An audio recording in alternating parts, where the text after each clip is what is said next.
Bonjour à tous. Nous avons le plaisir, en effet, aujourd'hui, d'accueillir à l'Université Interage de Poitiers Madame Cécile Tréfort, professeure en histoire du Moyen-Âge à l'Université de Poitiers, et où elle dirige le Centre d'études supérieures de civilisation médiévale. Spécialiste d'histoire culturelle, funéraire et religieuse pour la période centrale du Moyen-Âge, elle consacre une partie de ses recherches à l'histoire du Poitou et de l'Aquitaine, en particulier à celle du monde monastique, ce qui a donné lieu à la parution de nombreux articles, peut-être un petit peu longs, alors là même je vais en occulter pas mal. Hein. Et elle a par ailleurs consacré différentes études à des inscriptions funéraires et à des sites régionaux, qui ont été publiés dans le bulletin de la Société des antiquaires de l'Ouest, dont Madame Tréfort est membre. Alors ces sites, tout de même, je vais vous en donner quelques-uns: Charroux, Ligugé, Poitiers, Rome, Saintes, Saint-Émilion, Saint-Yrieix en Limousin, Vouneuil-sous-Biard, et puis Melle, où en 2009, elle a assuré le commissariat scientifique et publié le catalogue d'une exposition intitulée « Une société de pierre » à partir des épitaphes carolingiennes qui ont été découvertes. Enfin, elle a écrit plusieurs articles sur l'Aquitaine médiévale et l'histoire des comtes-ducs, ce qui nous amène directement à notre conférence, dont une grosse étude d'une 50aine de pages sur le comte de Poitiers, duc d'Aquitaine, et l'église aux alentours de l'an 1000. Et puis une autre étude aussi, intitulée, c'est un petit peu long, mais ça va intéresser quand même tous les Poitevins, La mémoire du duc dans un écrin de pierre, le tombeau du duc d'Aquitaine, Guy Geoffroy Guillaume, à Saint-Jean de Montier-Neuf, à Poitiers. Enfin, parmi ses travaux sur le duché d'Aquitaine au Xe et XIIe siècle, on peut également citer l'article intitulé Le duché d'Aquitaine à l'origine de la région Poitou-Charentes, avec un point d'interrogation. Donc, vous voyez donc que c'est avec un guide exceptionnel que je vous invite à découvrir la cour des comtes de Poitiers, duc d'Aquitaine. Merci beaucoup pour cette présentation. Et donc la petite présentation qui vient d'être faite vous montre que je connais mieux les pères et grands-pères de Guillaume le Troubadour que lui-même, et surtout que je connais un petit peu mieux les aspects purement historiques, littéraires ou musicaux de ce monde. Mais ce que je voudrais vous présenter aujourd'hui, c'est un peu le contexte, le milieu culturel du XIe siècle dans cette Aquitaine du Nord qui est mise en relief tout particulièrement par la ville de Poitiers, et donc essayer de comprendre finalement le milieu dans lequel Guillaume, que j'appellerai Neuf, mais qui a un autre numéro, 7, je vais y revenir très bientôt, mais je préfère vous dire tout de suite que je l'appellerai Neuf, parce que j'ai l'habitude de lui donner son numéro comme duc d'Aquitaine, et non pas comme comte de Poitiers. Je vais revenir sur cette histoire de Guillaume. Vous allez voir qu'il vaut mieux mettre leur numéro ou éventuellement leur surnom pour arriver à se repérer, puisque tous les comtes d'Aquitaine, tous les comtes de Poitiers, duc d'Aquitaine, avaient ou ont pris le nom de Guillaume, ce qui évidemment rend parfois les choses un peu complexes. Et d'ailleurs, puisque je partirai quand même de la figure de Guillaume le Troubadour, eh bien, les manuscrits qui comportent les textes de Guillaume, qu'on a identifié comme étant Guillaume le Troubadour, eh bien, ne comporte pas le nom de Guillaume. Il est simplement appelé le comte de Poitiers. Et j'espère vous montrer que finalement, il était probable que dans l'esprit des contemporains, plusieurs comtes de Poitiers avaient un niveau culturel, un niveau de lettres plus important peut-être que d'autres seigneurs ailleurs, et en tout cas qui brillaient par leur savoir. Alors en introduction, je partirai de cette figure de Guillaume le Troubadour et la figure aussi de l'Aquitaine, qui est à ce moment-là une terre, j'ai utilisé le terme dans un de mes articles pour l'exposition L'Âge roman, une terre heureuse, Et donc c'est bien dans un milieu particulièrement favorisé que va éclore cet art des troubadours qu'ensuite les autres régions reprendront à leur compte. Et puis ensuite, donc après une introduction générale, à la fois sur la figure de Guillaume et sur l'Aquitaine, j'essaierai d'abord de vous dresser un panorama général de la famille comtale. Alors pas toute la famille comtale, je m'arrêterai à 3 générations. Guillaume le Grand, ses fils et son petit-fils Guillaume le Troubadour. Ensuite, j'essaierai de voir quelles sont les influences ou en tout cas les connaissances qu'on a dans le milieu culturel poitevin. Et enfin, j'essaierai de voir comment le comte de Poitiers, Guillaume le Troubadour ou certains de ses prédécesseurs, donc, est aussi un grand seigneur, un lettré, mais aussi un grand seigneur et un chrétien, malgré la réputation d'anticléricalisme attachée à la figure de notre troubadour. Alors, cette figure de Guillaume le Troubadour, elle est un peu multiple, parce que c'est un personnage historique, c'est un personnage également de roman. Au XIIIe siècle, on a écrit un roman en langue vernaculaire sur ce personnage, et puis c'est aussi un écrivain, ou en tout cas un auteur, dont on a conservé des textes.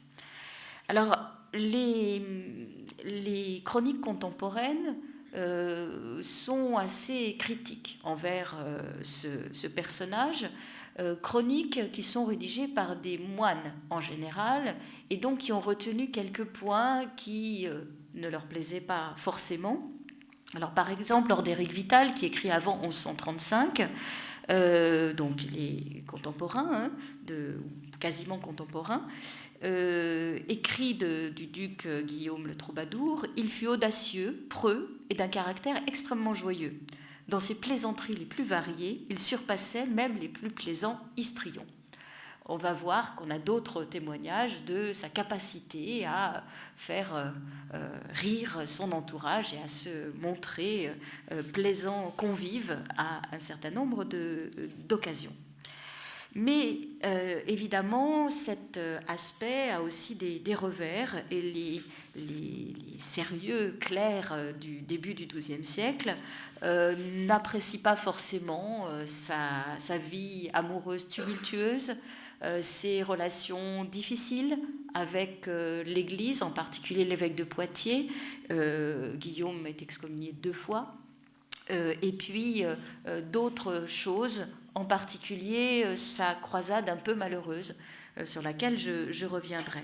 Il est parti donc à la première croisade, pas immédiatement après l'appel de Clermont lancé par Urbain II. Il est parti un tout petit peu après la prise de Jérusalem en 1099, et en fait son expédition, il n'était pas tout seul, il était accompagné d'autres seigneurs plus ou moins grands. Cette expédition a été terriblement touchée par... ils ont été pris en embuscade près d'Héraclée, donc en Orient, et donc une grande partie de l'armée a été massacrée, et les chroniques gardent un souvenir assez dramatique de cet événement.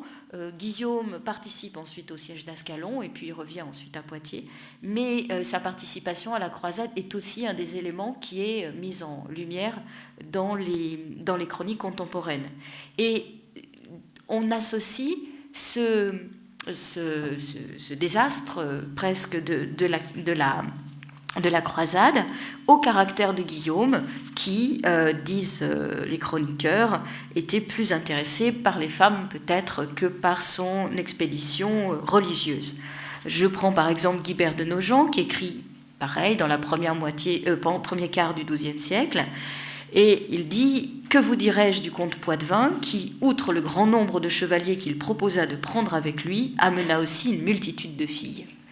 Et bon, je ne vais pas vous lire tous les passages, mais si on prend non plus un chroniqueur, là on est dans des chroniqueurs par exemple anglo-normands ou chroniqueurs du royaume de France, mais on a aussi des clercs qui sont des lettrés. Je pense par exemple à Hildebert de Lavardin, dont je reparlerai peut-être tout à l'heure, qui est un poète latin, et qui, sans citer d'ailleurs le nom de Guillaume, le dépeint comme un homme qui aurait contaminé la ville en répudiant sa femme pour une concubine, en refusant de suivre les conseils de son évêque et en l'exilant, ce qui est réel, hein, et enfin en introduisant dans son palais une foule de gens sans foi ni loi.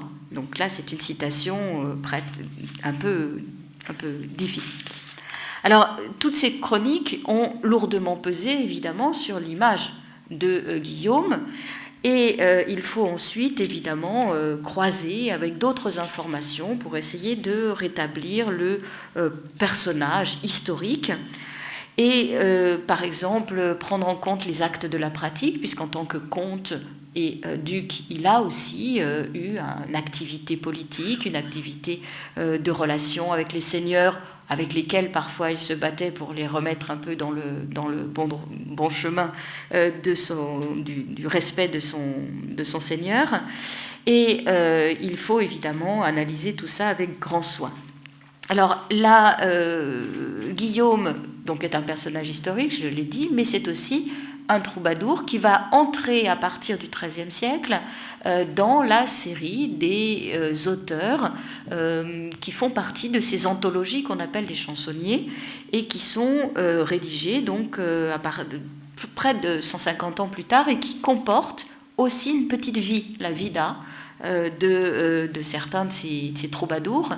Et on voit que là, donc un texte beaucoup plus tardif, a gardé un certain nombre de ces points qu'on trouve déjà chez les chroniqueurs, mais transformés et présentés de manière un peu différente. Je cite dans la traduction de Pierre Bec, « Le comte de Poitiers fut un des hommes les plus courtois du monde et l'un des plus grands trompeurs de femmes.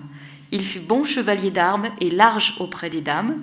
Il sut bien trouver, c'est Trobar, c'est ce qui donne le nom de troubadour, il sut bien trouver et chanter, et il alla longtemps de par le monde pour tromper les femmes. » Donc on a une focalisation sur sa vie sentimentale, amoureuse, je ne sais pas comment la qualifier, qui le suit, et nous verrons que finalement cette image est sans doute liée en partie à une réalité, hein, mais aussi au fait que Guillaume, le troubadour, a vécu au moment de la réforme grégorienne, la réforme de l'Église, qui a instauré de nouvelles règles, à la fois dans les relations entre les laïcs et les clercs, mais également de nouvelles règles, par exemple, dans le cadre du mariage, avec une interdiction du mariage à un certain nombre de degrés de parenté, qui était beaucoup moins fixe avant.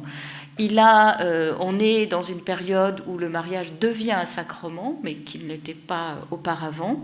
Et puis, on a un certain nombre de personnages qui sont dans cette mouvance grégorienne, mouvance réformatrice, contre lequel il s'est opposé. Et sans doute, les choses sont beaucoup plus complexes.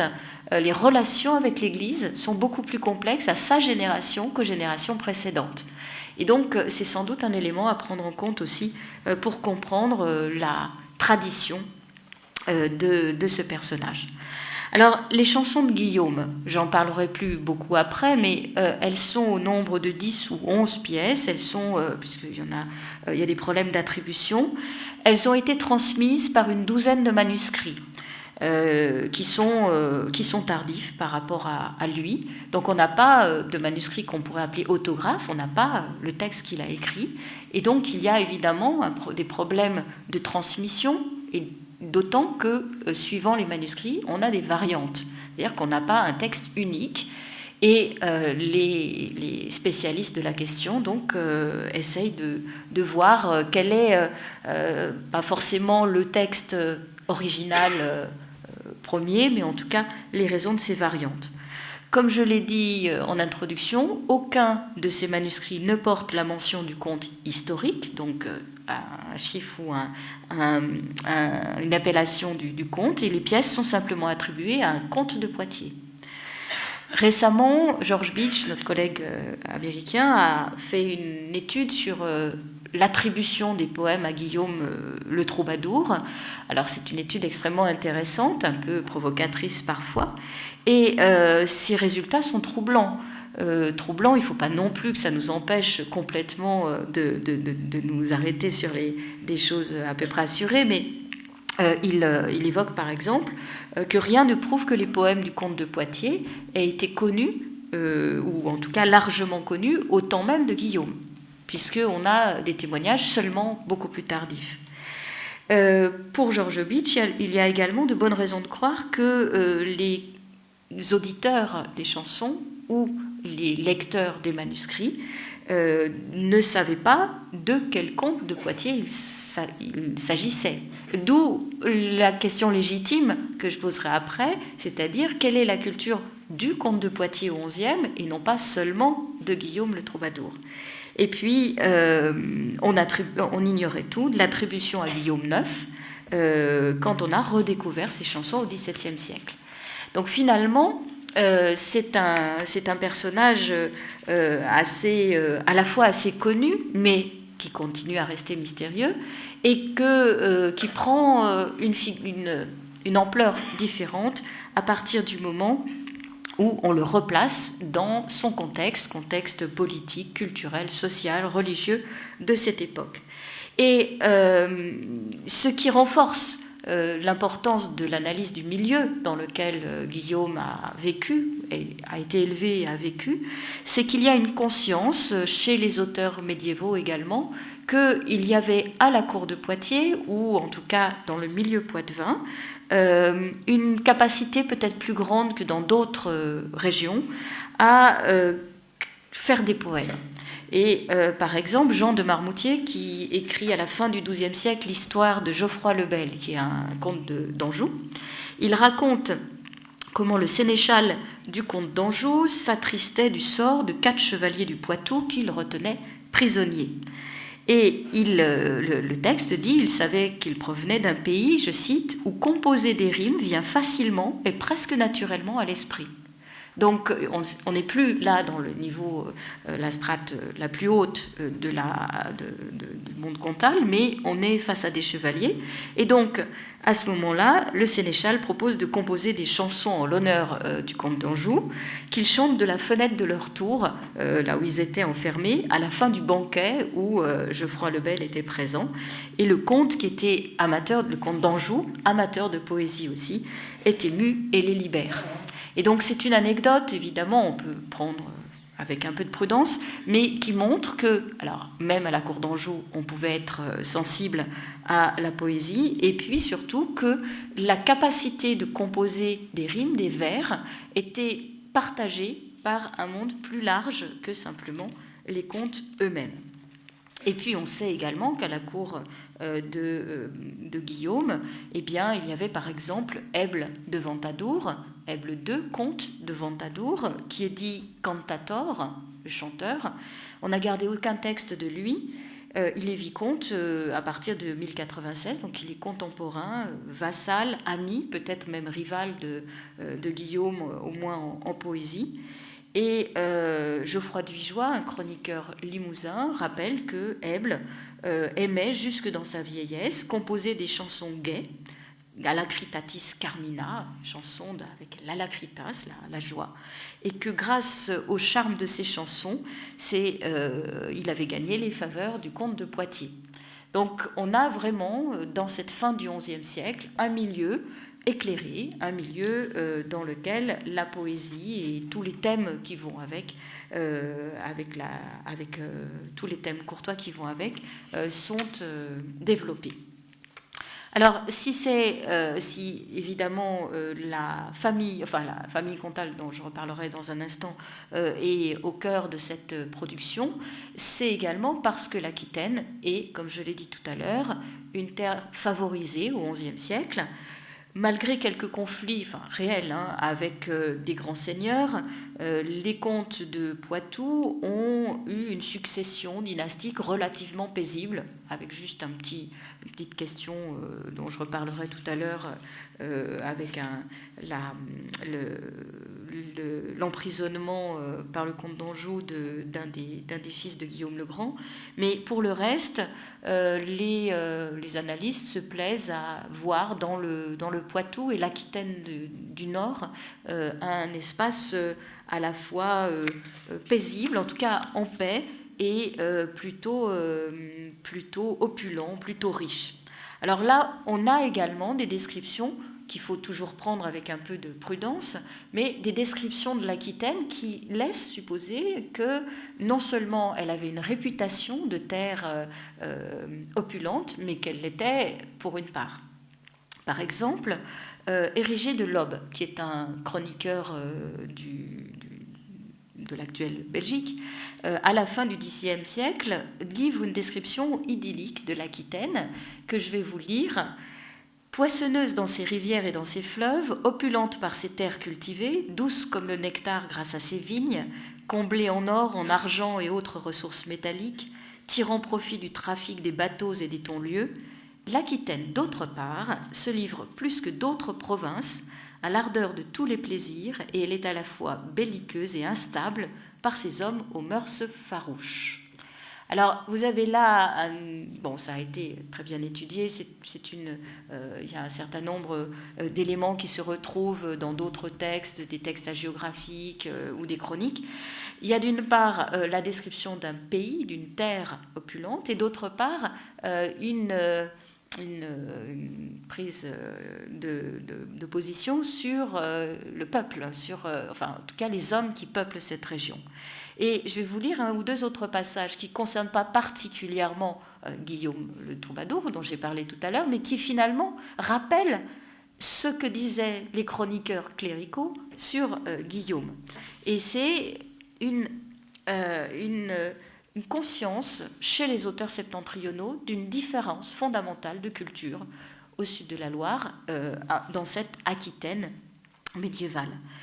Les qualités des Aquitains du Nord et des Poitevins notamment sont décrites par exemple par le guide du pèlerin de Saint-Jacques. L'auteur est Poitevin, donc il a fait un sort plutôt heureux à ses congénères.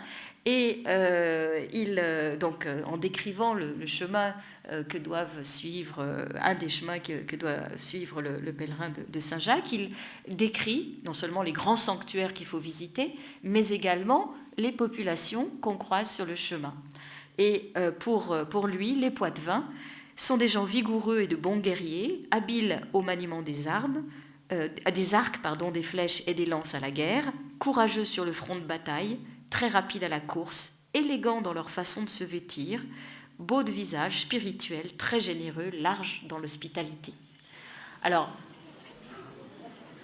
je pense qu'il y a une majorité de Poitevins dans la salle. Je ne le suis pas, mais je regrette de ne pas être poitevine quand je lis ça. Vous voyez qu'on pourrait appliquer cette description au comte de Poitiers. Je remarquerai l'aspect guerrier, évidemment, également l'élégance de la façon de se vêtir. Je fais juste une petite parenthèse, je ne sais pas quelle est la manière aquitaine de se vêtir, j'avoue que j'ignore si on connaît très bien la mode vestimentaire, mais cette mode vestimentaire était très très mal vue au nord de la Loire. Raoul Le Glabre, qui est un des chroniqueurs du début du XIe siècle, critique très très fermement les nouvelles modes vestimentaires introduites à la cour de France par les compagnons de la reine Constance, d'origine aquitaine, alors elle était plutôt d'Auvergne, donc la femme de Robert le Pieux. Et voilà ce qu'il dit. On vit à la suite de cette princesse affluer en France et en Bourgogne des hommes venus de l'Auvergne et de l'Aquitaine, pleins de légèreté et de vanité, de mœurs aussi contrefaites que leurs habits, mettant un luxe effréné dans leurs armes et dans les harnais de leurs montures, les cheveux coupés à mi-hauteur de la tête, la barbe rasée à la manière des histrions. Après, débrouillez-vous avec tous ces portraits très différents. Vous comprenez là que l'historien doit évidemment prendre en compte le milieu dans lequel est produite la source. Ce n'est pas le seul exemple de critique envers cette mode vestimentaire nouvelle du début du XIe siècle et qui manifestement était liée a une culture très différente qu'un certain nombre de septentrionaux avaient du mal à appréhender dans toute sa richesse. On a après d'autres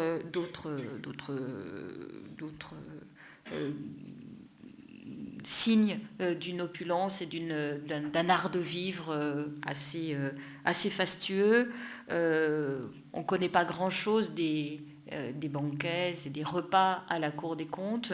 En revanche, on sait que les comtes étaient particulièrement attentifs à leur réception quand ils allaient visiter tel ou tel monastère. Alors on a des petites anecdotes, par exemple, lorsque Guillaume le Grand, donc le grand-père de Guillaume IX, passe à Saint-Michel-en-Lerme, les moines lui refusent un plat de mulet, un poisson qu'il affectionnait particulièrement, et c'est l'origine du remplacement des moines qui étaient présents, donc qui étaient des moines de Saumur, par les moines de Saint-Cyprien de Poitiers. Alors, c'est une anecdote qui cache certainement d'autres choses, mais en tout cas, elle est mise en valeur. Autre élément tout à fait étonnant, à Maizet, au milieu du XIe siècle, il y a une fonction de maître-queux, donc de cuisinier, qui est une fonction donnée et tenue en hommage, donc et vraisemblablement, c'est pas forcément pour les moines, c'est évidemment pour les hôtes du monastère. Donc, j'ai fait une longue introduction, mais je voulais vous montrer un petit peu que le conte, on ne peut pas être évidemment détaché du milieu du comté dans lequel, ou du duché dans lequel il vit. Et je vais maintenant essayer, à grands traits malheureusement, de vous faire un portrait plus important, plus précis en tout cas, à la fois cette famille et puis du milieu culturel, à la fois clérical et laïque, puisque on ne peut pas les séparer autant que l'ont fait peut-être certains chroniqueurs ou certains historiens antérieurement. Alors, je ne vais pas vous faire un récapitulatif complet de la famille comtale, simplement vous donner quelques éclairages, vous donner un peu une idée générale de l'histoire des comtes de Poitiers entre Guillaume le Grand, donc Guillaume V, qui est mort en 1030, et Guillaume IX, donc celui qui nous occupe. Alors, je commence avec Guillaume V, le Grand, le comte qui est, disons, le comte de l'an 1000, puisqu'il entoure à peu près cette période-là. Mais Guillaume le Grand donc, a reçu son surnom certainement par le fait qu'il a eu une ampleur politique beaucoup plus importante que ses prédécesseurs. Mais Guillaume le Grand, comme tout le monde, avait un père et une mère. Il avait un père qui s'appelait Guillaume Fier-à-Bras et une mère, Emma. Et cette mère, Emma, est sans doute une des comtesses parmi toutes ces comtesses de caractère qui ont marqué le Poitou, puisque, j'y reviendrai peut-être plus tard, mais on se rend compte que parler des comtes, c'est aussi parler des comtesses, et parler éventuellement de leur maîtresse ou de leur concubine.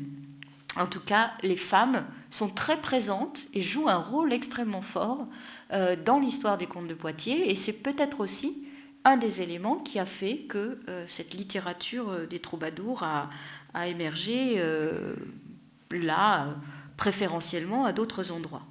Et cette Emma, j'en reparlerai tout à l'heure, puisque c'est une des trois qui marque particulièrement.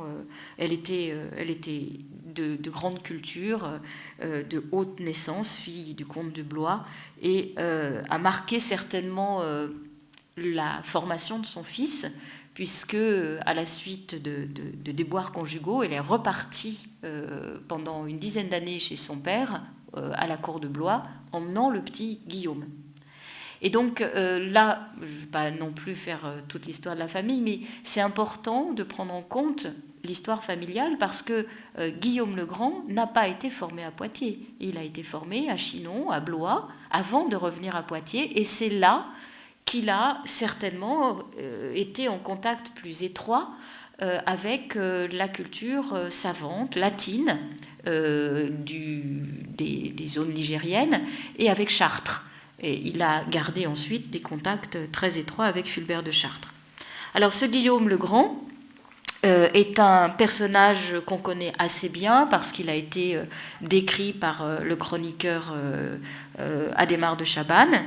Et il a eu 3 femmes, 3 épouses. La première, Aumode, fille du comte de Provence. La deuxième, Brisque, de Gascogne. Et la troisième, Agnès, de Bourgogne. Avec ces 3 épouses successives, il a eu plusieurs enfants. Et ces enfants vont devenir, les uns après les autres, comtes. Donc à la deuxième génération que j'évoquerai, Guillaume le Grand, on a un portrait dressé par Adhémar de Chabannes qui est dithyrambique. Adhémar de Chabannes dit qu'il paraissait un roi plutôt qu'un duc, mais il faut dire aussi sans doute que Guillaume le Grand était plus puissant, plus riche et plus puissant que le roi de France, dont il était pourtant le vassal. Il avait des relations avec l'empereur germanique Henri II, avec le roi du Danemark Knut le Grand, avec Alphonse de Castille. Et c'est un très grand personnage d'envergure internationale, à tel point il allait régulièrement à Rome, à tel point qu'on lui a confié, après un certain nombre de conflits dans l'empire germanique qui englobait l'Italie, on lui a même proposé un temps la couronne d'Italie, de roi d'Italie, qu'il a refusé pour lui et pour son fils également. Mais donc c'est vraiment un personnage qui mérite son nom de Le Grand, de son surnom, même si par ailleurs, là aussi, son pouvoir avait été préparé par ses prédécesseurs. Et donc ensuite, lorsqu'il meurt en 1031, c'est d'abord son aîné, donc son fils aîné, le fils d'Aumode, qui devient comte, Guillaume VI, le Gros. Alors, je vous ai parlé... Oui, pardon. Je vais m'arrêter un instant sur la numérotation. Parce qu'en fait, les comtes de Poitiers descendent en droite ligne des comtes carolingiens de Poitiers. Donc, les premiers... mis sur le siège comtal sous les Carolingiens, les premiers s'appelaient Ramnulfus, donc soit Ranou, soit Renou, soit Ramnulf, traduisez comme vous voulez. Et donc, c'était une famille qui était donc uniquement comte de Poitiers. Et le titre de duc d'Aquitaine était à ce moment-là à la famille d'Auvergne. Et il y a eu donc 3 Guillaumes dans la famille d'Auvergne, qui était duc d'Aquitaine. Et ensuite, à l'extinction de la famille d'Auvergne, eh bien, comme la plus proche famille était celle de Poitiers, le titre de duc d'Aquitaine est passé chez les comtes de Poitiers, qui ont adopté le nom de Guillaume à ce moment-là. Et donc, au nom de Guillaume est vraiment associé le titre de duc. Et donc, notre Guillaume IV est en fait le Guillaume premier en tant que comte de Poitiers, mais 4e en tant que duc d'Aquitaine. Et donc, pour éviter de me mélanger, j'ai pris la numérotation des ducs d'Aquitaine, ce qui d'ailleurs correspond très bien pour Guillaume le Grand, qui avait une ampleur beaucoup plus large que le simple Poitou. Donc, je reviens à Guillaume VI le Gros. Guillaume règne quelques années, et puis meurt assez rapidement. Et donc, c'est son frère, le fils de la deuxième épouse, cette fois-ci. Donc, vous voyez, il y a un aîné, et puis après, il y a les autres. Donc, Eudes, qui devient comte, qui ne règne que quelques mois. Et donc, ensuite, le pouvoir comtal passe au 3e fils, qui s'appelait Pierre. Et dès qu'il prend le titre comtal et ducal, il prend le nom de Guillaume. C'est Guillaume Aigret. Guillaume Aigret, qui est marié donc, avec une Hermesande. Cette Hermesande se retirera, après la mort de son époux, à Rome, auprès de sa belle-sœur, qui s'appelait Agnès, et qui avait épousé l'empereur germanique. Donc là, vous voyez, là encore, hein, ce n'est pas la peine forcément de retenir toutes les histoires de famille, mais Guillaume V allait à Rome régulièrement, et là on se retrouve avec 2 femmes importantes de la famille qui sont à Rome dans les années 1070 et qui sont dans l'entourage de ce monde réformateur qui va donner naissance à la réforme grégorienne. Elles sont très proches, par exemple, d'un Pierre d'Amiens, pour ceux qui connaissent. Et donc, il ne faut pas imaginer un Poitou refermé sur lui-même. On a vraiment une ouverture très, très large.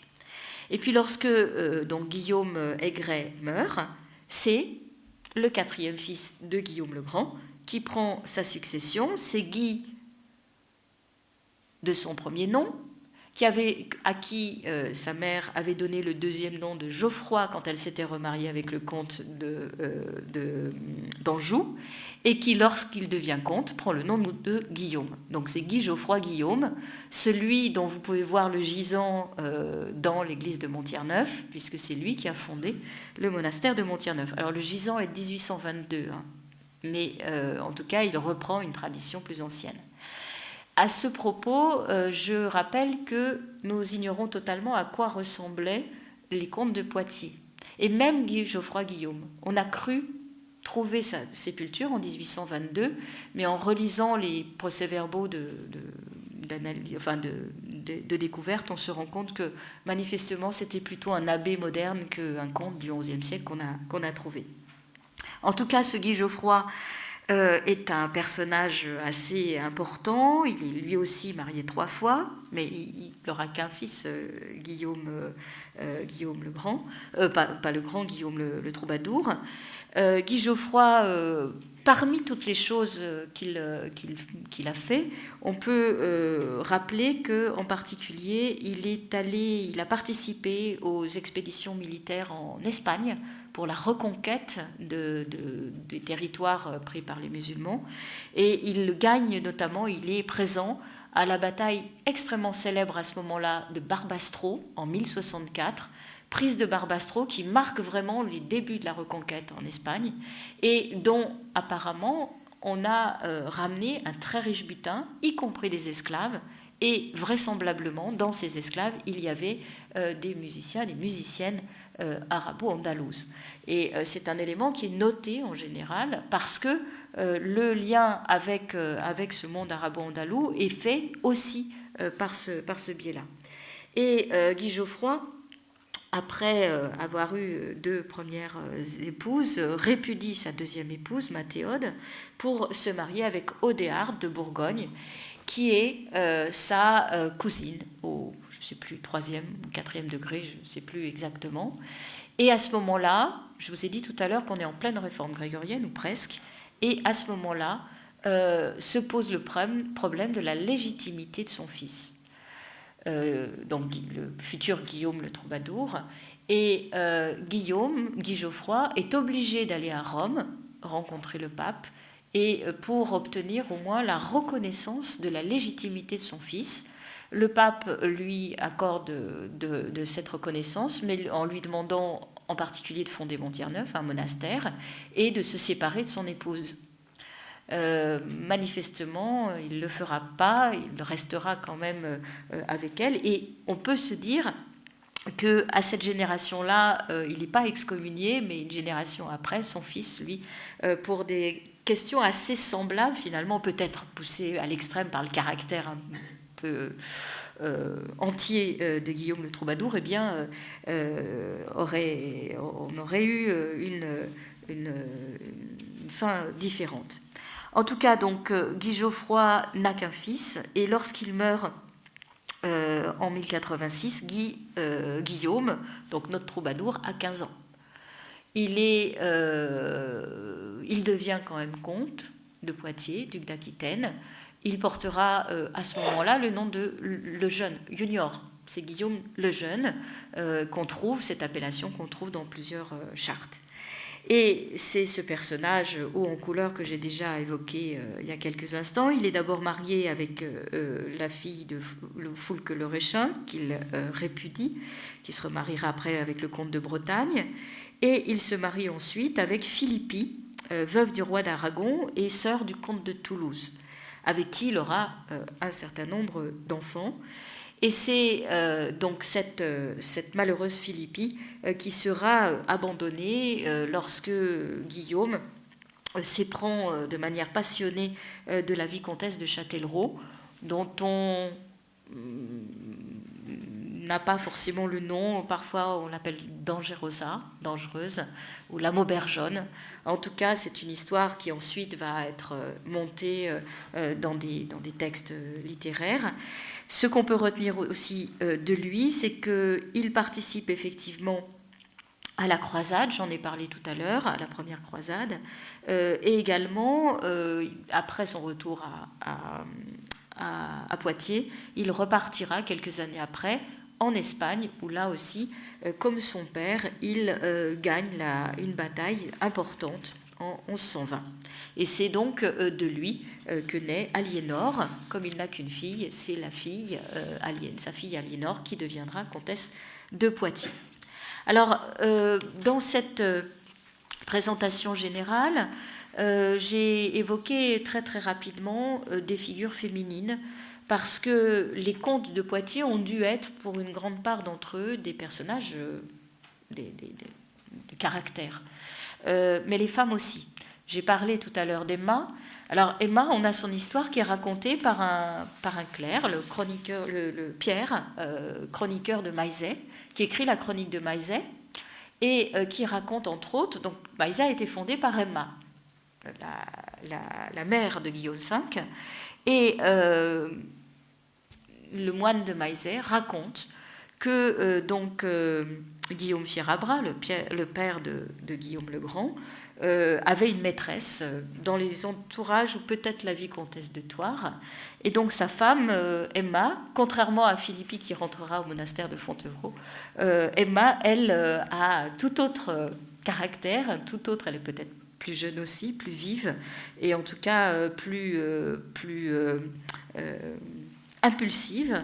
Et donc le moine raconte qu'un jour, rencontrant cette jeune femme dans la forêt, près de Maillezais, elle l'a fait saisir par ses hommes, elle le livre à ses hommes pendant toute la nuit, et ensuite, horrifiée de ce qu'elle a fait, elle prend, ses affaires et son fils, et puis elle part.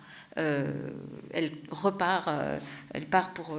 s'enfuit pour fuir la colère du duc, et part auprès de son père. Et donc la séparation va durer 10 ans, pendant lequel les travaux de Maillezais vont s'arrêter, et puis elle revient, et finalement le couple continue à être tumultueux apparemment, mais avec moins d'éclat. Et donc on se rend compte que là, c'est une réaction tout à fait extraordinaire pour une femme du début du XIe siècle. Autre femme très, très importante, Agnès.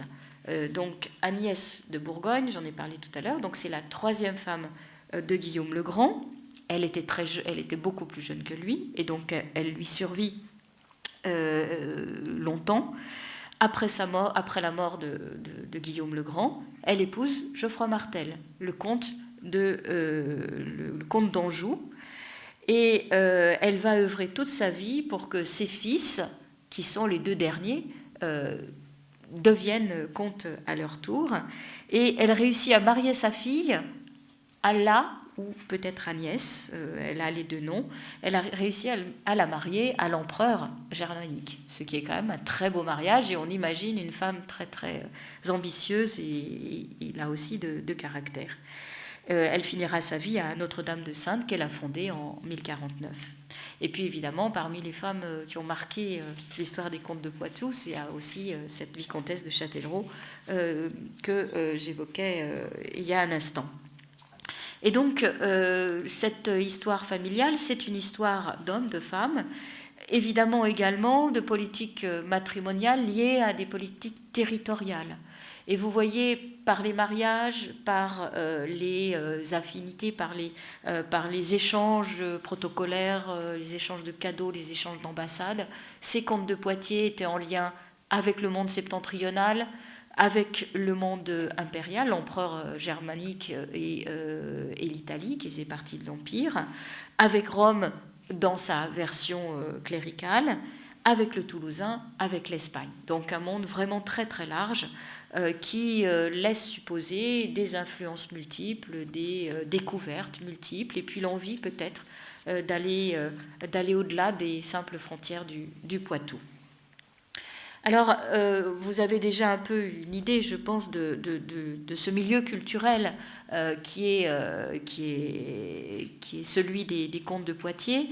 Je voudrais m'y arrêter maintenant un instant, en essayant de voir finalement comment ont été formés ces contes, en tout cas, qu'est-ce qu'ils ont appris quand ils étaient jeunes, quand ils étaient enfants ou jeunes, et quels étaient les contacts qu'ils pouvaient avoir pour finalement avoir ce milieu propice à l'éclosion de l'art de Guillaume le Troubadour. Alors, tout d'abord, même si certains s'opposent à l'Église ou font des gorges chaudes de certains travers des clercs, ce sont d'abord, les contes de Poitiers ont une culture latine, une culture savante, latine, et donc une culture cléricale. Ils sont, alors, les lieux de culture sont vraiment présents à Poitiers. C'est l'école de la cathédrale et c'est l'école de Saint-Hilaire. On sait au début du XIe siècle que Guillaume le Grand a fait venir de Chartres. Alors, il avait invité Fulbert de Chartres, qui est sans doute un des plus grands esprits du début du XIe siècle. Fulbert de Chartres, qui était à la fois, évidemment théologien, mais mathématicien. Il a créé des musiciens, tout cet ensemble du trivium et du quadrivium qui forme la culture d'un savant à cette période-là. Et donc, Guillaume le Grand voulait faire venir Fulbert de Chartres à Poitiers. Fulbert, et donc on a des lettres, une correspondance assez nourrie qu'on a gardée entre les deux. Et Fulbert décline poliment la proposition, mais envoie à Poitiers un de ses disciples préférés, Hildegard, et on a donc à Poitiers Hildegard qui est présent. Alors, et à Hildegard, à Poitiers, enseigne la grammaire, la dialectique, la musique, un peu de médecine. Donc, un milieu très savant et très, très classique. Un peu plus tard, on sait par exemple que Thétbald, qui est dit Magister Scholae, donc maître de l'école de Saint-Hilaire, est aussi le chancelier du duc. Donc on a vraiment un rapport très étroit entre le monde du duc comte et cette culture cléricale. La cour est célèbre pour ses études de droit canon et de philosophie. On peut penser par exemple à l'abbé de Saint-Cyprien Renaud, qui est renommé dans ce domaine, Gilbert de la Porrée également, qui a étudié la philosophie à Poitiers, l'évêque Pierre II de Poitiers, qui était en lien étroit avec les poètes de la Loire, Baudry de Bourgueil ou Hildebert de Lavardin, que j'ai évoqué tout à l'heure. Donc on a cette culture latine qui est très présente, une poésie latine qui est d'ailleurs en cours d'évolution, hein. On passe progressivement du passage de la séquence à la poésie rythmique. Et donc on a un milieu qui est absolument pas déconnecté d'une culture latine cléricale.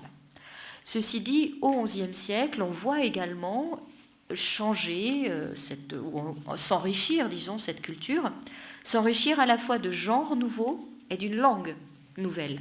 Une langue qui est la langue vernaculaire et qui accède un statut différent. En passant à l'écrit, elle acquiert un statut de langue presque savante.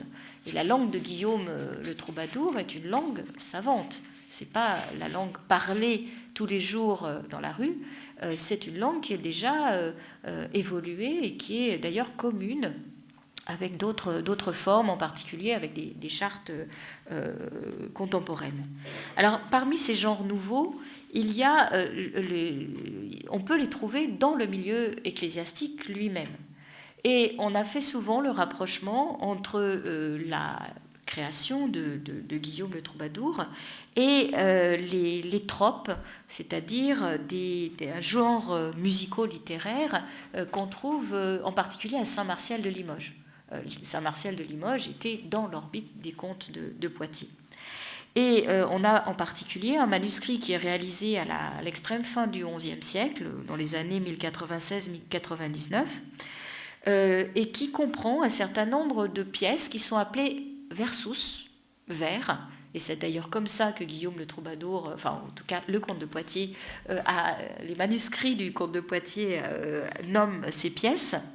Et donc ces versus, ce sont des chants en vers rimés, accentués, accentuels, parfois strophiques, avec ou sans refrain, dont le sujet est en général un sujet religieux, un sujet de piété, mais qui pousse parfois dans ce manuscrit la liberté jusqu'à la limite du profane. Et on a dans ce manuscrit 3 de ces textes qui sont en langue vernaculaire et non pas en latin. Donc vous voyez qu'on ne peut pas opposer complètement culture cléricale, culture laïque, culture profane, langue savante latine, langue savante ou langue vernaculaire. Les choses se passent de manière plus mobile et plus riche finalement.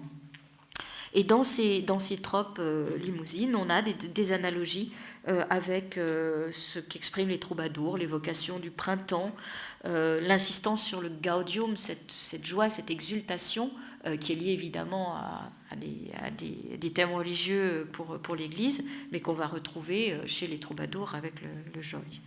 Et certains chercheurs ont même proposé de voir l'étymologie de trobar et le trobador viendrait du tropator, c'est-à-dire celui qui fait des tropes. Donc là, on aurait un lien assez étroit. Et dans d'autres domaines de la vie religieuse, on a une émancipation du latin. La chanson de Sainte-Foy au XIe siècle est un des plus célèbres textes, premiers textes en langue vernaculaire.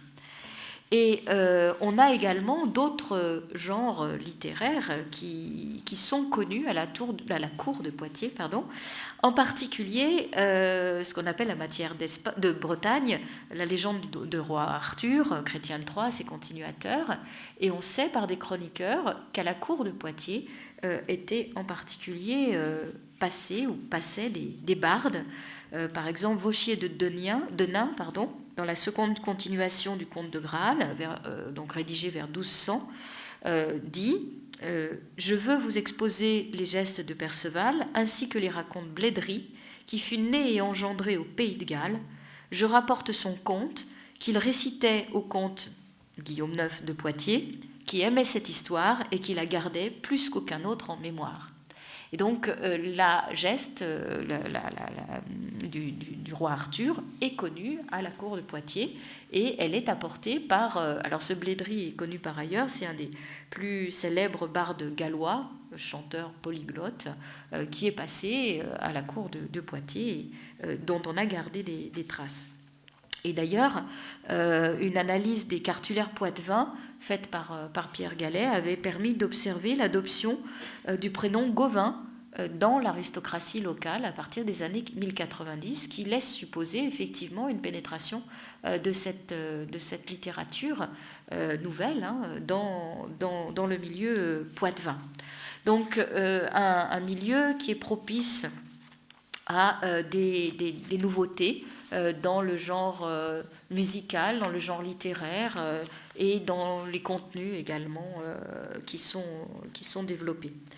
Et il y a bien sûr aussi une influence, ou en tout cas un rapport avec l'Espagne. L'Espagne des royaumes chrétiens du Nord, mais également l'Espagne andalouse. Je vous rappelle donc que l'Espagne avait été conquise en 711 par les musulmans et donc très très rapidement conquise, avec juste la frange nord qui était restée ou qui avait été reconquise très vite par les chrétiens. Et donc pendant extrêmement longtemps, on a une partie sud de l'Espagne, alors 2 tiers puis 1 tiers, qui est musulmane, avec une reconquête, entre guillemets, des chrétiens qui s'intensifie au XIe siècle, mais qui n'ont... Alors, évidemment, des relations militaires, enfin guerrières, mais qui n'empêchent pas également des relations plus culturelles. À Tolède, donc reconquise en 1085, elle est repeuplée par des chrétiens du nord de l'Espagne et des francos, ce qu'on appelle les francos, mais qui devaient être des occitans plutôt que des gens d'Île-de-France. Et il était prévu qu'ils aient un retour périodique dans leur patrie. Et donc là, on voit bien que de Tolède à l'Occitanie, on a des gens qui ont dû avoir des contacts. Tolède était un centre important. Les rois de Castille recevaient tout un tas de gens, des rois, des seigneurs, mais aussi des savants, des traducteurs, des musiciens, et il se peut des troubadours aussi. Il se peut qu'il y ait eu là un échange, ou en tout cas une accoutumance à des sons ou à des modes d'expression différents. J'ai parlé aussi tout à l'heure des esclaves qui auraient été ramenés après la prise de Barbastro en 1064. Et on sait également que des orchestres pouvaient égayer, par exemple, au temps de Sanche le Grand, donc au XIe siècle, les réceptions au palais comptable de Burgos. On a donc comme ça toute une série de traces, de contacts possibles entre des chrétiens, y compris du Nord, et la musique andalouse. Alors, c'est un des points qui a été très discuté autour de la personnalité de Guillaume le Troubadour, entre autres parce que dans un de ses chants, il y a une espèce de texte bizarre, une espèce de galimatia qui ressemble à de l'arabe, Lévi-Provençal, dans une étude déjà ancienne, avait même proposé que Guillaume soit bilingue, qu'il connaisse l'arabe. Les études récentes posent d'autres problématiques, et le bilinguisme de Guillaume est possible, mais on n'a aucune manière de le prouver. Mais ce qu'il y a de sûr, c'est que ce n'est pas seulement sous Guillaume, mais 2 ou 3 générations peut-être, mais sûrement 2 générations, qu'il y a des liens entre le Poitou et l'Espagne, et l'Espagne chrétienne, mais également l'Espagne musulmane. Et donc là, ça ouvre aussi des perspectives. Alors, il y a des tenants d'influence plutôt andalouse, plutôt limousine, plutôt occitane, mais finalement, c'est certainement beaucoup plus large et des influences multiples, et surtout un contexte qui favorise, plutôt que de chercher une origine unique à un phénomène. On sait que les phénomènes culturels sont beaucoup plus complexes. Alors, pour terminer, combien de 5-10 minutes? Un peu plus? Oh, tout va bien. Jusqu'à... D'accord. Donc, encore un quart d'heure pour laisser le temps aux questions. D'accord. Bon, très bien. Parce que j'avais encore plein de choses à dire, évidemment. Donc pour terminer cette grande fresque, je voudrais revenir sur 2-3 éléments qui montrent qu'en fait à la cour des comtes, et les comtes de Poitiers sont aussi des grands seigneurs, mais des grands seigneurs chrétiens. Et même si on peut avoir, j'ai commencé la conférence en lisant quelques passages assez critiques de Claire sur la vie de Guillaume, on se rend compte que de toute façon, on est dans un monde profondément chrétien, et que même si les formes de l'Église grégorienne, certaines formes de l'Église grégorienne ont pu être remises en cause ou provoquer la rébellion de Guillaume le Troubadour, on est quand même dans un monde fondamentalement chrétien, et avec cette culture justement chrétienne qui intègre d'ailleurs, et c'est là-dessus que je terminerai sans doute, qui intègre même de la littérature, des lettres ou des poèmes écrits par des savants ecclésiastiques à des femmes, et des religieuses souvent, cloîtrées, mais pas seulement. Et donc c'est là encore un va-et-vient sans cesse entre ces différents milieux qui se côtoient, qui parfois se combattent, mais qui sont de toute façon tous dans la même culture.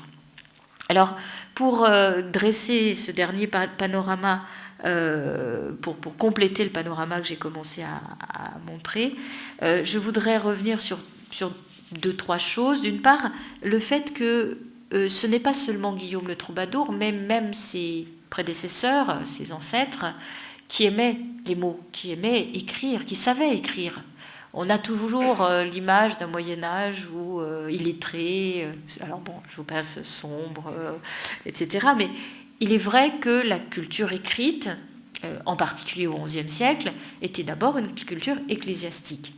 Mais on a aussi un certain nombre de laïcs qui sont formés, qui savent écrire, et pas seulement signer au bas d'une charte, mais qui savent vraiment rédiger ou qui prennent plaisir à lire et pas seulement à entendre des choses qu'on leur lit.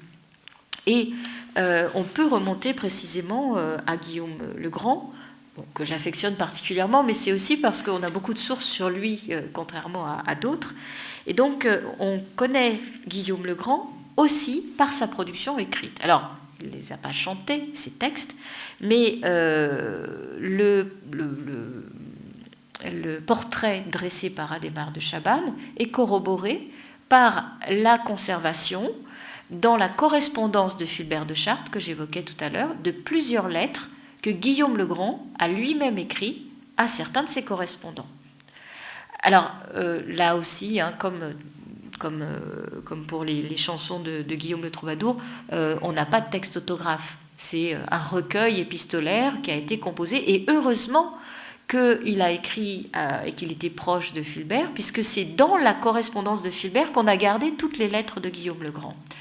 Les lettres de Guillaume à Fulbert, c'est logique, mais également des lettres qu'il a écrites à d'autres correspondants ecclésiastiques, quelques évêques qu'il connaissait particulièrement, dont l'évêque Léon de Versailles en Italie, sur lequel je vais revenir dans un instant, mais également à des grands laïcs, puisqu'ils s'écrivaient entre eux, ceux qui étaient lettrés, et il a notamment écrit au marquis de c'est pas Turin,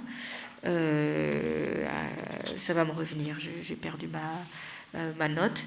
Lorsque a été discuté, lorsqu'on a proposé à Guillaume de prendre la couronne d'Italie, et il a été en contact à plusieurs reprises avec des correspondants italiens, soit des grands des hommes politiques, soit l'évêque donc de Versailles.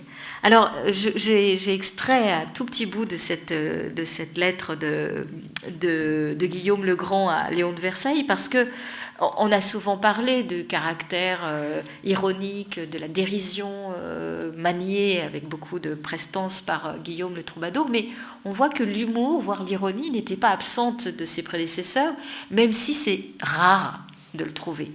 Et là, on a dans la lettre à Léon de Versailles, alors Léon, lui, écrit pour différentes choses, et entre autres lui demande de lui envoyer, et je cite, « une mule à nul autre pareille, ainsi que le merveilleux tapis que je t'ai demandé voici 6 ans. » Alors, je ne sais pas pourquoi une mule, amener une mule du Poitou. Alors, est-ce que c'était c'est pas un mot du Poitou, mais en tout cas, voilà ce qu'on a dans le texte. Et alors, voilà ce que répond Guillaume.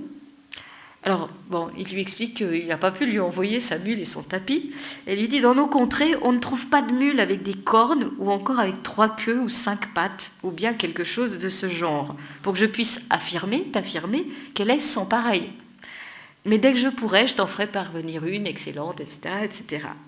Et dit, je pourrais par ailleurs t'envoyer un tapis si je n'avais oublié quelle longueur et quelle largeur doit avoir celui que tu m'as demandé, voilà, déjà un certain temps.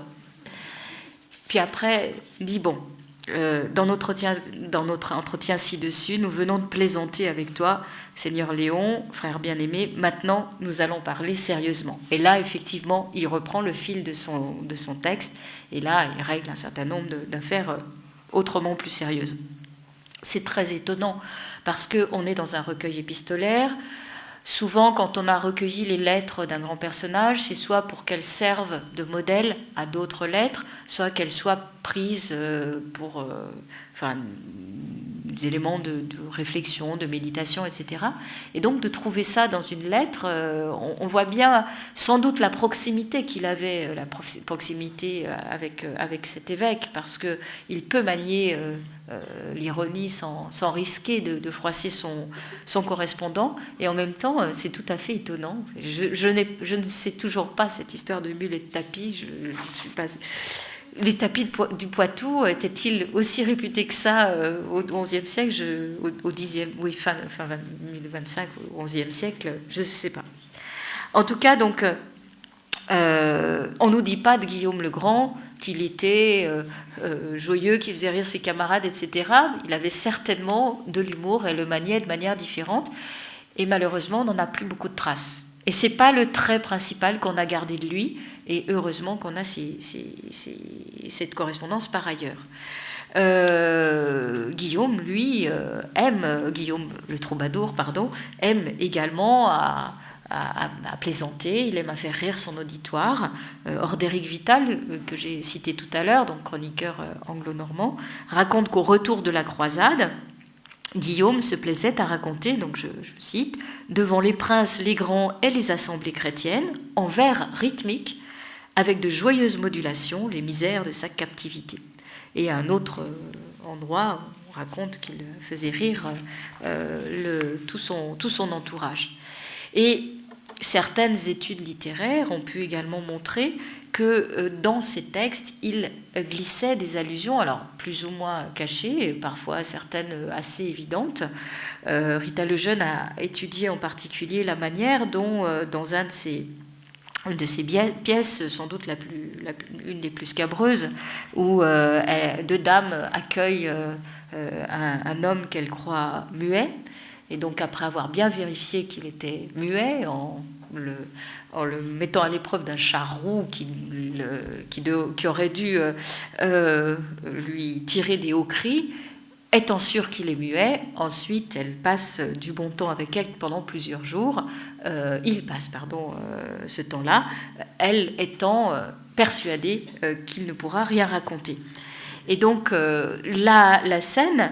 Alors Rita Lejeune a montré, par exemple, qu'il a accentué sans doute le côté comique de son texte en se démarquant. En démarquant un genre rhétorique qui était celui de l'exemplum, de l'exemple. C'est un type de texte ecclésiastique, c'est des petites anecdotes moralisantes qu'on avait en recueil assez tardivement et qu'on utilisait dans les sermons. Et donc là, il utilise une forme rhétorique qui peut, par ce décalage, assez faire rire. Il évoque en tout cas dans cette pièce Saint Léonard de Noblin, qui est donc un grand centre de pèlerinage. Or, en 1106, Bohémond, qui est devenu ensuite prince d'Antioche, avait à ce moment-là été captif de l'émir et avait promis à Saint Léonard, le patron des prisonniers, de faire un pèlerinage s'il était libéré. Et libéré, Bohémond d'Antioche vient à Saint Léonard. Et on peut se demander si là, il n'y a pas un clin d'œil, là aussi, en rattachant cette histoire du faux muet à une ambiance de pèlerinage, il décale de nouveau la matière ecclésiastique et prête à rire. Et puis, le nom des deux dames, c'est Agnès. Et je vous ai dit tout à l'heure que des Agnès, il y en a plusieurs dans sa famille. Et à ce moment-là, il y a deux Agnès. Sa grand-mère et sa tante qui sont à ce moment-là à Rome auprès de Pierre Damien. Et donc, on peut supposer que c'est pas par hasard qu'il a choisi ce nom d'Agnès dans ce texte. Donc, on voit que, bon, là, il y a énormément d'études littéraires et je suis pas du tout compétente pour aller plus loin, mais il y a eu énormément de lectures de ce type-là, de ces textes, et ils sont à plusieurs niveaux de lecture. Alors, ceci dit, il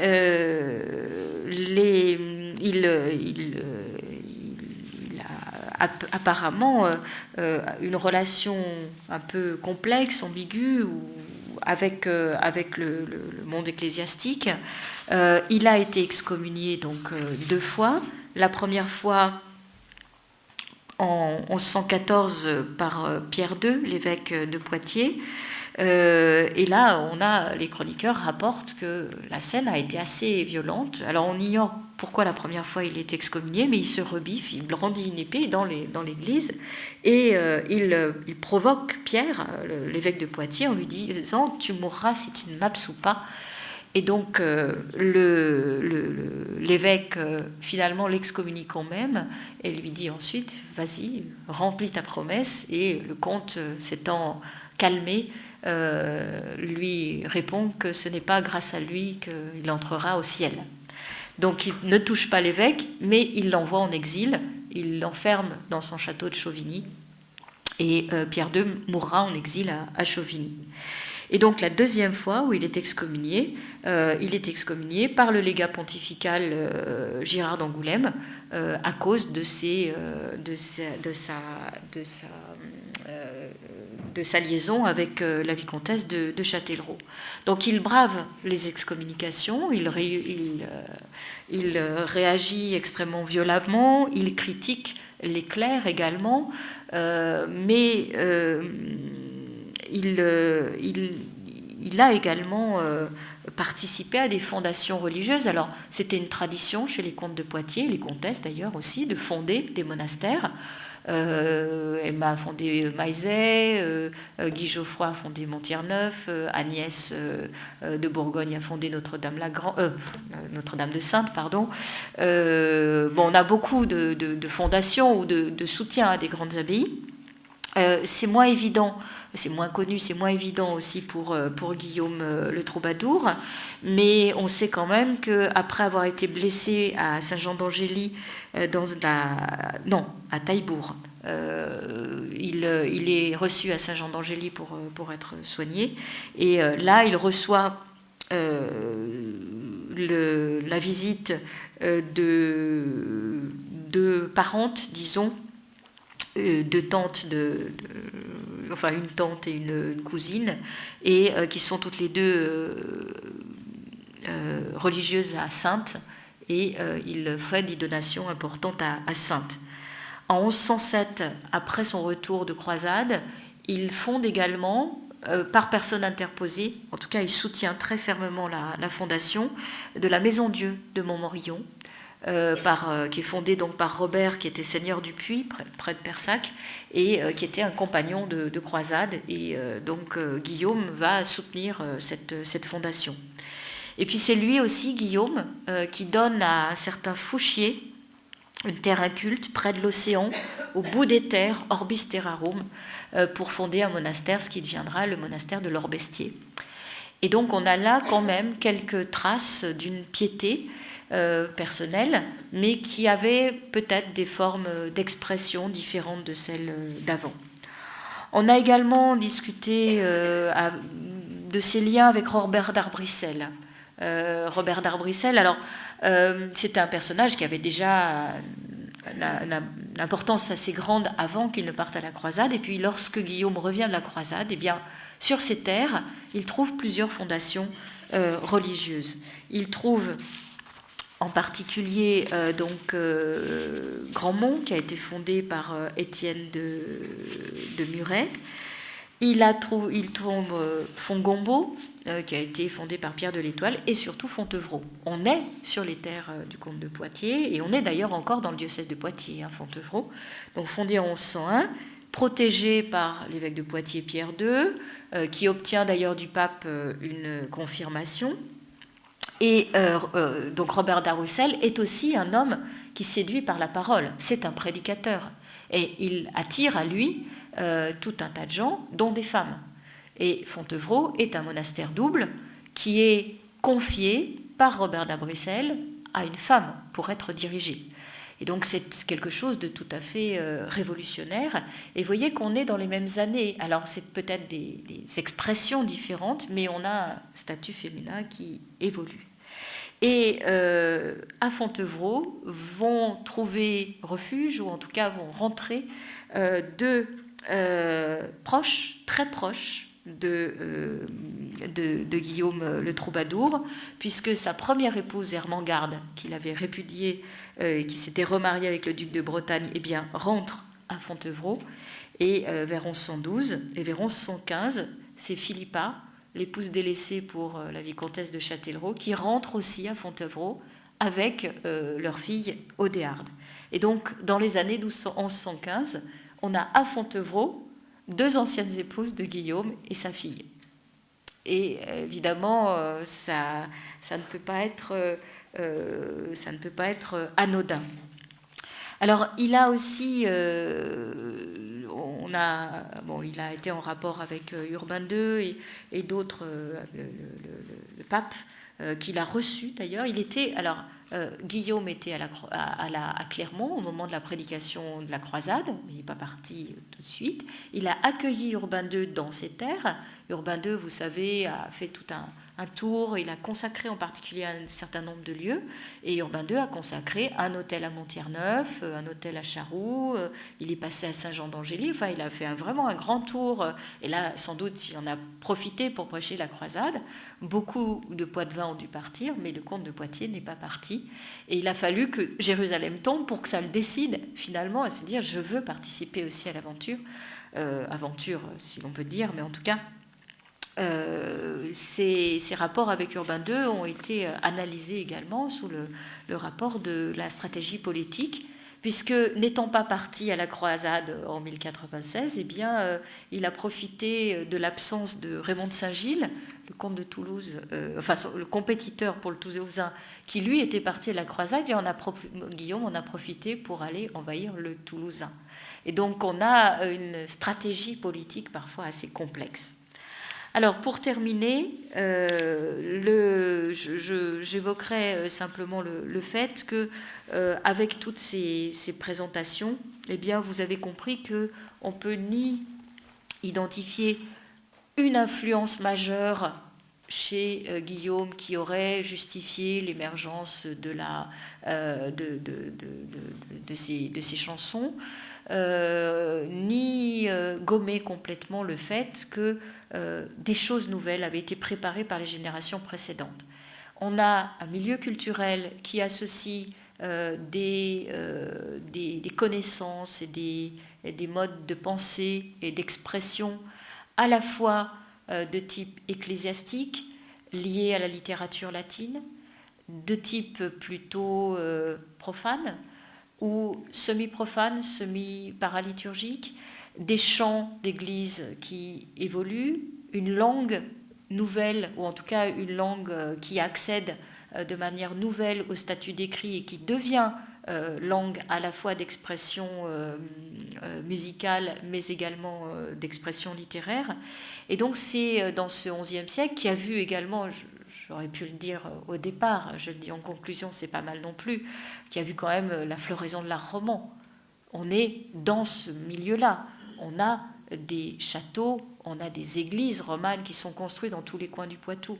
Et rien que la richesse de ces églises, de ces décors, vous montre qu'on est là dans un monde opulent, un monde fastueux, qui correspond au conte, qui correspond très bien au conte, et qui donc a permis l'émergence de ce nouvel art, celui des troubadours, qu'a porté le premier, en tout cas c'est le plus ancien dont on ait conservé les traces, ce fameux Guillaume.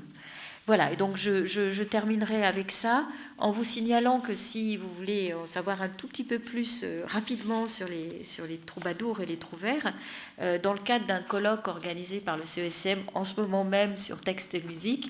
Il y a demain à l'auditorium Saint-Germain une conférence donc c'est à 20h, oui, je crois que c'est à 20h, une conférence de Martin Aurel sur Troubadour et Trouvère, amour courtois et engagement politique, suivie, cette conférence de Martin Aurel, d'un concert par l'ensemble Diabolus in Musica, et donc une autre forme d'association entre une conférence et un concert, et ce qui fait une transition du coup pour le concert que nous allons avoir dans quelques instants. Et j'arrête là en vous remerciant très sincèrement pour votre attention et votre patience. Merci.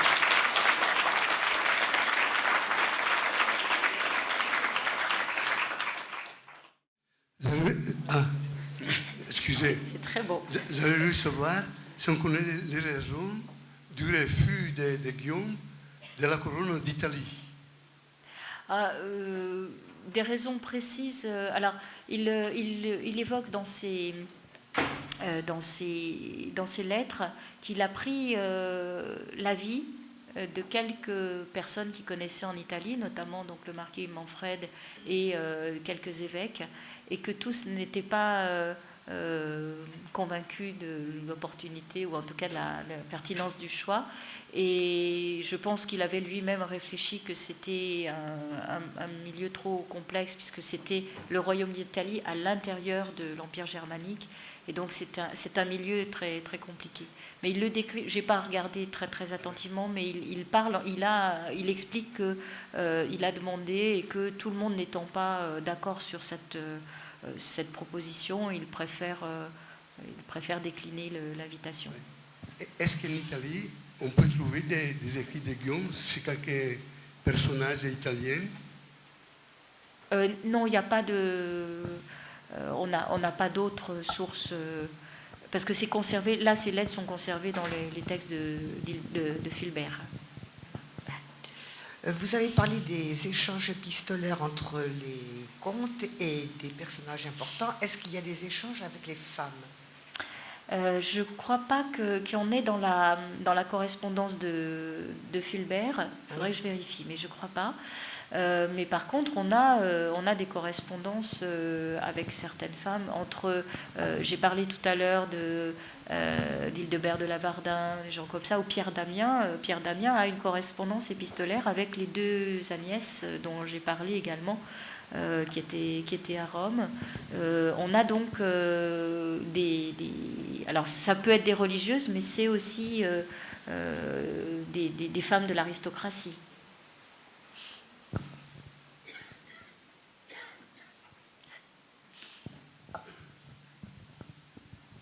Est-ce que dans la cour des comtes de Poitou s'élaborait ce qu'on a appelé la littérature courtoise et les rites, par exemple, du fin amour? Alors là, je ne suis pas forcément la mieux placée pour répondre. Il y a, alors évidemment, Guillaume le Troubadour, dans ses textes, évoque ces thématiques, mais ça a été développé ensuite à d'autres endroits, puisque finalement, Poitiers a été le lieu où on a les premiers textes, mais ensuite les troubadours ultérieurs ne sont plus forcément à Poitiers. Mais ils se connaissaient, ils se rencontraient, donc c'est assez compliqué après à définir.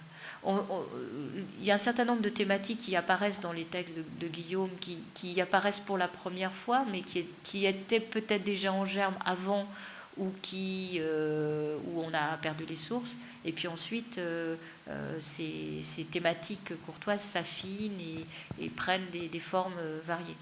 Mais là, je ne pourrais pas vous en dire beaucoup plus. Je suis désolée. Oui, justement, pas un petit poème. Peut-être vous n'avez pas sous le coup d'un petit poème même. Alors, quelques vers. Je vais vous dire quelque chose. Je n'ose pas les lire parce que je ne sais pas prononcer l'occitan. Non, bien sûr, mais en train de. Alors attendez, parce que je vais du coup. C'est le livre de Pierre Bec. Et donc, il a la traduction. Mais le problème, c'est que je ne sais pas quel. Une chanson sur rien du tout, et on s'arrêtera là-dessus. Je ferai un vers, je vous lis la traduction française. Oui, bien sûr. Je ferai un vers sur rien du tout. Il ne sera ni de moi ni de quiconque. Il ne parlera ni d'amour, ni de jeunesse, ni de rien d'autre. Je viens de le composer en dormant sur un cheval. Je ne sais à quelle heure je suis né. Je ne suis ni joyeux ni chagrin. Je ne suis ni étranger ni familier, ni ne puis faire autrement, car j'ai été ainsi doté la nuit sur un haut tertre. Je ne sais quand je me suis endormi, ni quand je veille, si on ne me le dit pas. Il s'en faut de peu que mon cœur ne se brise d'un chagrin mortel. Mais je m'en moque comme une guigne par saint Martial. Je suis malade et pense mourir, et ne sais rien d'autre que ce que j'entends dire. Je chercherai un médecin à ma convenance, mais j'en connais aucun de tel. Ce sera un bon médecin s'il sait me guérir, mais non si mon mal s'aggrave. J'ai une amie, mais ne sais qui elle est, car je ne l'ai jamais vue par ma foi. Jamais elle ne me fit chose qui me plaise ou me déplaise, et peu m'en chaud, car il n'y a jamais normand ni français dans ma maison. Je ne l'ai jamais vue, pourtant je l'aime fort. Jamais elle ne me fit ni droit ni tort. Quand je ne la vois pas, j'en suis fort aise, et peu m'importe, car j'en sais une plus belle et de plus haut rang, et qui a plus de valeur. Je ne sais le lieu où elle demeure, si c'est en montagne ou en plaine. Je n'ose dire le tort qu'elle a envers moi, je préfère me taire. Mais il me déplaît fort de rester ici, alors je m'en vais. Terminé mon vers, je ne sais sur qui, mais je l'enverrai à celui qui le transmettra par un autre vers le Poitou, afin qu'elle m'envoie de son étui la contre-clé. Merci, madame. Merci encore.